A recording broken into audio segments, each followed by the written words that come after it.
তিলাওয়াতের ভাজে ভাজে সুরের অলংকার, এ কোরআন বাণী যে আল্লাহর, এ কোরআন বাণী যে আল্লাহর। আসসালামু আলাইকুম ওরহমতুল্লাহি ওবরাকাতুহু। আসুন্নাহ ফাউন্ডেশনের অনন্য আয়োজন সহজ সূত্রে কোরআন শিখির সপ্তম পর্বে আপনাকে স্বাগতম। প্রিয় শিক্ষার্থীবৃন্দ, গত ক্লাসে আমরা আরবি হরফের যে 22টি যুক্ত অক্ষর রয়েছে তার মধ্যে থেকে আমরা 14টি হরফের 3টি অবস্থান, ভিন্ন ভিন্ন অবস্থান জেনেছি। ভিন্ন ভিন্ন অবস্থানগুলো কি কি, শব্দের শুরুতে হরফগুলোর অবস্থান কি, কিভাবে লিখতে হয় এবং শব্দের মাঝে কিভাবে লিখতে হয় এবং শব্দের শেষে কিভাবে লিখতে হয়। আজকে আমরা বাকি 8টি হরফ, 22টির মধ্যে বাকি 8টি হরফের শুরুর অবস্থান এবং মাঝের অবস্থান এবং শেষের অবস্থান শিখব। স্ক্রিন দিকে লক্ষ্য করুন। ফা ফা হরফটি আমরা আগেই শিখেছি, কিন্তু ফা হরফটি শব্দের শুরুতে এবং শব্দের মাঝে শব্দের শেষে কিভাবে আসে সেটা আমাদেরকে জানতে হবে। ফায়ের 2টি অংশ, একটা হলো ডানের অংশ আর একটা হলো বায়ের অংশ। হরফটি যখন যুক্ত হয়ে আসে তখন আপনার বায়ের অংশটি অবশিষ্ট থাকে না, বায়ের অংশটিকে কেটে ফেলে দিতে হয় আর ডানের অংশটিকে অবশিষ্ট রাখতে হয়। আপনারা স্ক্রিনে দেখতে পাচ্ছেন ফায়ের শুরুর অবস্থান, শব্দের শুরুতে ফায়ের অবস্থান, শব্দের মাঝে ফায়ের অবস্থান এবং শব্দের শেষের ফায়ের অবস্থান। আমরা উদাহরণ দিয়েছি। শব্দের শুরুতে ফা কিভাবে লিখতে হয়, উদাহরণটি হলো ফা আইন লাম। শব্দের মাঝে ফা কিভাবে লিখতে হয়, উদাহরণটি দেখুন সিন ফা হা। ফাটাকে 2টি অক্ষরের সাথে, 2 দিকের অক্ষরের সাথে সংযুক্ত করে দেওয়া হয়েছে। শব্দের শেষের ফা কিভাবে লিখতে হয়, উদাহরণটি লক্ষ্য করুন নুন সদ ফা। আমরা গত ক্লাসেও বলেছিলাম যে প্রত্যেকটি অক্ষরে যখনই শব্দের শেষে আসে তার আসল রূপে আসে, কিন্তু শব্দের শুরুতে এবং মাঝে যখনই আসে তখন ভিন্ন রূপে আসে। আশা করছি আপনারা বুঝতে পেরেছেন। নিচের লাইনটিতে 3টি অবস্থান একসাথে দেখানো হয়েছে, যে ফাটি শব্দের শুরু এবং মাঝে এবং শেষে কীভাবে লিখতে হয়। এখন আমরা লেখাটা প্র্যাকটিস করব। ফার শুরুতে কিভাবে লিখব, মাঝে কিভাবে লিখব এবং শেষে কিভাবে লিখব। স্ক্রিনে দেখুন, শুরুতে শব্দের শুরুর ফা লেখা হচ্ছে এবং মাঝের ফা লেখা হচ্ছে এবং শেষের ফা লেখা হচ্ছে। আলহামদুলিল্লাহ। সম্মানিত দিনী ভাই ও বোনেরা, এখন আরেকটি হরফ শিখব, সেটা হলো কফ। আমরা জানি যে ফায়ের নোক্তা একটি, কিন্তু কফের নোক্তা 2টি। শব্দের শুরুতে কফ কিভাবে এসেছে, শব্দের মাঝে এবং শব্দের শেষে। উদাহরণ আমরা নিয়ে এসেছি। শব্দের শুরুর উদাহরণ কফ দাল। দেখেন কফটাকে দালের সাথে কিভাবে সংযুক্ত করে লেখা হয়েছে। শব্দের মাঝের কফ, উদাহরণটি হলো বা কফ ইয়া। কফকে বায়ের সাথেও সম্পৃক্ত করা হয়েছে এবং ইয়ার সাথে সংযুক্ত করা হয়েছে। শব্দের শেষের কফ, উদাহরণটি হলো জ্যা হ্যা কফ।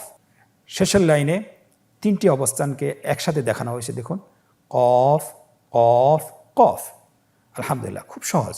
কফ হরফটি আমরা কিভাবে লিখব, ফায়ের মতো, শুধুমাত্র ফায়ের একটি নোক্তা আর কফের 2টি নোক্তা।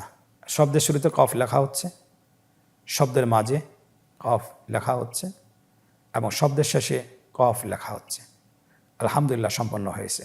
22টি হরফের আরেকটি হরফ, সেটা হলো কাফ। কাফ হরফটিরও 3টি অবস্থান রয়েছে, শব্দের শুরু, শব্দের মাঝে এবং শব্দের শেষ। আপনারা স্ক্রিনে দেখতে পাচ্ছেন, উদাহরণ সহকারে দেওয়া আছে শব্দের শুরুতে কাফ কিভাবে আসে। দেখুন উদাহরণগুলো। শব্দের শুরুর কাফ, উদাহরণ হলো কাফ নুন, কাফ নুন। তাহলে কাফটা কিভাবে লিখতে হয় একটু লক্ষ্য করুন। শব্দের মাঝে কিভাবে কাফটা লিখতে হয়, উদাহরণটি দেখুন লাম কাফ মিম। এবং শব্দের শেষের কাফ তার পূর্ণরূপেই আসবে। আপনারা দেখতে পাচ্ছেন উদাহরণটি ইয়া কাফ। নিচে 3টি অবস্থান একই সাথে দেখানো হয়েছে, দেখুন কাফ কাফ কাফ। অর্থাৎ এই হরফটি শব্দের শুরুতেও সংযুক্ত হয়ে আসে, শব্দের মাঝেও সংযুক্ত হয়ে আসে এবং শব্দের শেষেও সংযুক্ত হয়ে আসে। এখন আমরা কিভাবে লিখব হরফটি, আপনারা দেখুন শব্দের শুরুতে লেখা হয়েছে, শব্দের মাঝে লেখা সম্পন্ন হয়েছে এবং শব্দের শেষেও কাফটি লেখা হয়েছে এবং একসাথে শব্দের শুরু এবং মাঝে এবং শেষ হরফটি লেখা সম্পন্ন হয়েছে আলহামদুলিল্লাহ। যুক্ত হরফসমূহের আরেকটি হরফটির নাম হলো লাম। লাম হরফটি শব্দের শুরুতে কিভাবে আসে, শব্দের মাঝে কিভাবে আসে, শব্দের শেষে কিভাবে আসে আপনারা দেখুন। শব্দের শুরুর লাম, উদাহরণটি হলো ল্যাম আইন নুন, তাহলে লামকে পরবর্তী অক্ষরের সাথে যুক্ত করে দেওয়া হয়েছে। শব্দের মাঝের লাম, উদাহরণটি দেখুন খ ল্যাম কফ, লামটি মাঝখানে এবং তার পাশে দুইটি অক্ষরের সাথে লামকে সংযোজন করে দেওয়া হয়েছে অথবা সংযুক্ত করে দেওয়া হয়েছে। শব্দের শেষের অবস্থান লামের, উদাহরণটি দেখুন হ্যাঁ ব্যা লাম, নিচে তিনটি অবস্থানকে একই সাথে দেখানো হয়েছে লাম লাম লাম। হরফটি আমরা কিভাবে লিখব? খুব সহজ, স্ক্রিনে দেখতে পাচ্ছেন শুরুর লাম লেখা হয়েছে, মাঝের লাম লেখা হয়েছে এবং শেষের লাম লেখা হয়েছে এবং তিন অবস্থান একই শব্দে দেখানো হয়েছে। দেখুন লেখা সম্পন্ন হয়েছে। সম্মানিত ভাই ও বোনেরা, যুক্ত হরফের আরও 4টি হরফ আছে, সেটা হলো মিম, নুন, হ্যাঁ, ইয়া। আমরা এক এক করে আপনাদেরকে দেখাবো যে এই হরফগুলো শব্দের শুরুতে কীভাবে আসে। বিশেষ করে মিম, আপনারা দেখতে পাচ্ছেন মিমের শব্দের শুরুতে একটু ভিন্ন রূপ ধারণ করেছে এবং মাঝেও ভিন্ন রূপ ধারণ করেছে এবং শেষে শুধুমাত্র আসল রূপটি এসেছে। উদাহরণগুলো লক্ষ্য করুন। আমরা শব্দের শুরুতে মিমের রূপ কিভাবে হয়। উদাহরণটি হলো মিম লাম কাফ। দেখেন মিমকে পরবর্তী অক্ষরের সাথে সংযুক্ত করা হয়েছে। শব্দের মাঝের মিম, উদাহরণটি লক্ষ্য করুন আইন মিম লাম, দুই পাশে দুটি অক্ষর, মাঝখানে হলো মিম এবং শব্দের শেষের মিম কিভাবে আসে লক্ষ্য করুন। উদাহরণটি পড়ুন আইন লাম মিম। শেষের লাইনে দেখুন 3টি অবস্থান একই শব্দে দেখানো হয়েছে, কিভাবে শুরুতে আসে, মাঝে আসে এবং শেষে আসে। আমরা এখন শিখব যে মিমটি কিভাবে লিখতে হয় শব্দের শুরুতে, মাঝে এবং শেষে। স্ক্রিনে লক্ষ্য করুন, লেখা হচ্ছে শুরুর মিম, মধ্যের মিম, শেষের মিম এবং তিনোটা একসাথে লেখা হচ্ছে, শুরুর, মাঝের এবং শেষের। আলহামদুলিল্লাহ সম্পন্ন হয়েছে, খুবই সহজ। আপনারা চেষ্টা করুন, আপনারা পারবেন ইনশাআল্লাহ। 22টি হরফের আরেকটি হরফ, সেটা হলো নুন। নুন হরফটি শুরুটা কিভাবে হবে? একদম আমরা যদি পিছনের পাঠের কথা স্মরণ করি তাহলে আমরা বুঝতে পারবো। বা যেভাবে লিখেছি একটা রেখা টানবো, কিন্তু উপরে একটা ফোঁটা বসিয়ে দিতে হবে, তাহলে শব্দের শুরুর নুন হয়ে গেল। শব্দের মাঝের নুন, বা যেভাবে লিখেছি, তা যেভাবে লিখেছি, সা যেভাবে লিখেছি, সেভাবে আমরা নুনটাও সেভাবে লিখব, শুধুমাত্র উপরে একটা ফোঁটা দিব। এরপরে শব্দের শেষের নুন তার আসল রূপে আসবে। আপনারা উদাহরণগুলো লক্ষ্য করুন। শব্দের শুরুর নুন, উদাহরণটি হলো নুন বা দাল। দেখুন নুন আর বা, নুনের নুক্তাটি উপরে আর বায়ের নুক্তাটি নিচে, আবার এখানে দাল আছে তার নুক্তাটি উপরে। শুধুমাত্র আপনি নুক্তা এবং তার আকৃতি দেখে আপনি বুঝতে পারবেন যে হরফটি কোনটি। শব্দের মাঝে নুনের অবস্থান, উদাহরণটি লক্ষ্য করুন মিম নুন আইন, 2টি অক্ষরের মাঝখানে নুনটি রয়েছে, নুনকে দুই পাশের অক্ষরের সাথে সংযুক্ত করা হয়েছে। শব্দের শেষের নুন কিভাবে আসে আপনারা উদাহরণটি লক্ষ্য করুন নুন হ্যাঁ নুন, 3টি অবস্থানকে একসাথে করে আমরা নুনটাকে দেখানো হয়েছে। দেখুন সর্বশেষ লাইনে দেওয়া আছে নুন নুন নুন। নুন হরফটি আমরা কিভাবে লিখব? খুব সহজ। শুরুর নুনটা কিভাবে লিখবেন? সেটা হলো বায়ের মতো, বায়ের নিচে নোক্তা দিতে হয় আর নুনের নোক্তা দিতে হয় উপরে। এবং মাঝের নুন কিভাবে লিখতে হয়, শব্দের শেষের নুনটি কিভাবে লিখতে হয় এবং 3টি অবস্থান একই শব্দে লিখতে হয়, সেটা কিভাবে লিখতে হয় আপনার স্ক্রিনে লক্ষ্য করুন। লেখা সম্পন্ন হয়েছে আলহামদুলিল্লাহ। 22টি যুক্ত হরফের শেষের 2টি হরফ হা এবং ইয়া। হাটি দেখানো হয়েছে, শুরুর হাটা ভিন্ন রূপে আসে, মাঝের হাটাও ভিন্ন রূপে আসে এবং শেষের হাওটা ভিন্ন রূপেও আসে। আপনারা দেখতে পাচ্ছেন। উদাহরণে আপনারা লক্ষ্য করুন শুরুর হা, হা ইয়া, হাটা কিভাবে লেখা হয়েছে এবং ইয়ার সাথে সংযুক্ত করা হয়েছে। মাঝের হা লক্ষ্য করুন, উদাহরণটি শিন হা ইয়া দাল, শিনের পরে হা হরফটি এসেছে এবং ইয়ার আগে হরফটি এসেছে, 2টি অক্ষরের সাথে সংযুক্ত করা হয়েছে কিভাবে। পরবর্তী অবস্থান, শব্দের শেষের অবস্থান। উদাহরণটি পড়ুন, আইন, নুন, হা। আমরা দেখতে পাচ্ছি যে 3টি অবস্থানে হায়ের ভিন্ন রূপে এসেছে, অর্থাৎ হায়ের অনেকগুলো রূপ রয়েছে, অনেকগুলো আকৃতি রয়েছে।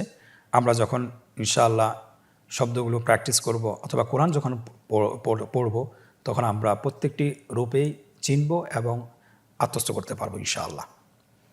হায়ের 3টি রূপ নিচে একই সাথে দেখানো হয়েছে, হা, হা, হা। হা কীভাবে লিখব? আমাদের বাম পাশের যে কলাম আছে সেখানে শব্দের শুরুতে কিভাবে লেখা হয় স্ক্রিনে লক্ষ্য করুন, লেখা হচ্ছে। শব্দের মাঝে, শব্দের শেষে এবং একই সাথে কিভাবে লিখতে হয়। আলহামদুলিল্লাহ, হা হরফটি লেখা সম্পন্ন হয়েছে। যুক্ত হরফের শেষ অক্ষর, শেষ হরফটি হলো ইয়া। শব্দের শুরুতে ইয়া কিভাবে আসে দেখানো হয়েছে, সেম বায়ের মতো। বায়ের নিচে একটা নোক্তা থাকে, এখানে 2টা নোক্তা হয়ে যাবে। শব্দের মাঝে কিভাবে আসে দেখুন, শব্দের শেষে কিভাবে আসে, পরিপূর্ণ বায়ের মতো। শেষের অবস্থানটি সবসময় তার আসল রূপে আসবে। শব্দের শুরুতে ইয়ার উদাহরণ দেখুন, ইয়া, ওয়াও, মিম।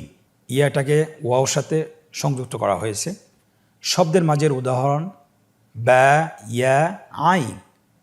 বা এবং আইনের মাঝখানে ইয়াটাকে সংযুক্ত করা হয়েছে।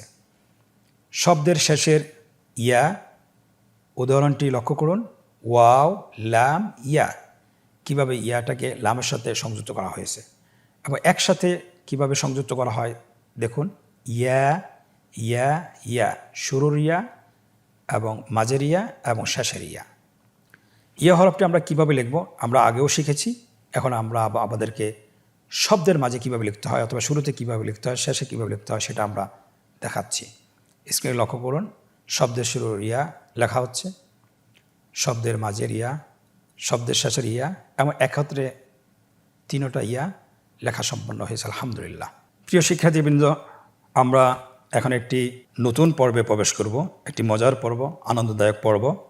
সেটা হলো আজকে যে পড়াগুলো আমরা পড়িয়েছি এবং পড়েছি, সে পড়াগুলো আমরা আত্মস্থ করতে পেরেছি কিনা আমরা পরীক্ষার মাধ্যমে যাচাই বাছাই করব, অনুশীলনের মাধ্যমে নিজেকে যাচাই বাছাই করব। চলুন আমরা দেরি না করে আমরা শুরু করছি। প্রথম পর্বে আমাদেরকে বলা হয়েছে যে নিম্নোক্ত যুক্ত হরফগুলো সঠিকভাবে উচ্চারণ করুন। ডান দিক থেকে সবসময় শুরু করতে হয়। আরবি যে কোনো আয়াত, যে কোনো শব্দ, যে কোনো বাক্য সবসময় আমরা ডান দিক থেকে পড়া শুরু করব। আমরা ডান দিক থেকে শুরু করছি। কফ, ফা, লাম, মিম, লাম, কাফ, তা, মিম, বা, আইন, দাল, আইন, লাম, ইয়া, হা, কফ, বা, লাম, ثا ميم ميم را كاف زا سين با لام فا قاف را غين نون يا ميم را فا قاف يا دال جيم با نون قاف فا। আলহামদুলিল্লাহ, আমরা প্রথম পর্বটি শেষ করতে পেরেছি। আজকের অনুশীলনের দ্বিতীয় পর্ব, রেখা টেনে হরফের সাথে যুক্ত আকৃতির হরফগুলো মিল করুন। আমরা দেখতে পাচ্ছি যে ডানে একটি কলাম রয়েছে, বামে একটি কলাম রয়েছে এবং মাঝখানের কলামটিকে ফাঁকা রাখা হয়েছে। আমাদেরকে যেটা করতে হবে, হরফগুলোর সাথে যুক্ত আকৃতির হরফগুলোর সাথে মিল করতে হবে রেখা টেনে। আপনারা স্ক্রিনে দেখতে পাচ্ছেন প্রত্যেকটি হরফের সাথে তার যুক্ত আকৃতির হরফের সাথে মিল করে দেওয়া হচ্ছে। ফায়ের সাথে ফা, কফের সাথে কফ, কাফের সাথে কাফ, লামের সাথে লাম, এমনিভাবে সবগুলো হরফকে তার যুক্ত আকৃতির হরফের সাথে মিল করে দেওয়া হচ্ছে। আলহামদুলিল্লাহ, দ্বিতীয় পর্বটিও শেষ হয়েছে। আজকের অনুশীলনের তৃতীয় পর্ব, নিম্নে যুক্ত আকৃতির হরফগুলো সঠিক স্থানে লিখুন। আমরা জানি আরবি হরফের 3টি অবস্থান রয়েছে, শব্দের শুরুর অবস্থান, শব্দের মাঝের অবস্থান এবং শব্দের শেষের অবস্থান। আপনারা দেখতে পাচ্ছেন প্রথম কলামে দেওয়া আছে শুরু, মাঝে এবং শেষ। উপরে যে ঘরটিতে আপনার হরফগুলো লেখা আছে, কোন হরফটি শব্দের শুরুর এবং কোন হরফটি শব্দের মাঝের এবং কোন হরফটি শব্দের শেষের, আপনারা সঠিকভাবে হরফগুলোকে নির্ধারণ করে সঠিক জায়গায় বসান। স্ক্রিনে লক্ষ্য করুন, মিম হরফটি শব্দের শেষে লেখা হয়েছে। ফা হরফটি শব্দের শুরুর, শুরুর লাইনে লেখা হয়েছে কফ হরফটি শব্দের শুরুতে লেখা হয়েছে, এমনিভাবে প্রত্যেকটি হরফ সঠিক স্থানে লেখা হচ্ছে। আপনারা লক্ষ্য করুন, আলহামদুলিল্লাহ হরফগুলো তার সঠিক স্থানে লেখা হয়েছে। আজকের অনুশীলনের মাধ্যমে আমরা যুক্ত হরফসমূহের 22টি হরফ আমরা শিখে ফেলেছি, যে হরফগুলো শব্দের শুরুতে, শব্দের মাঝে এবং শব্দের শেষে যুক্ত হয়।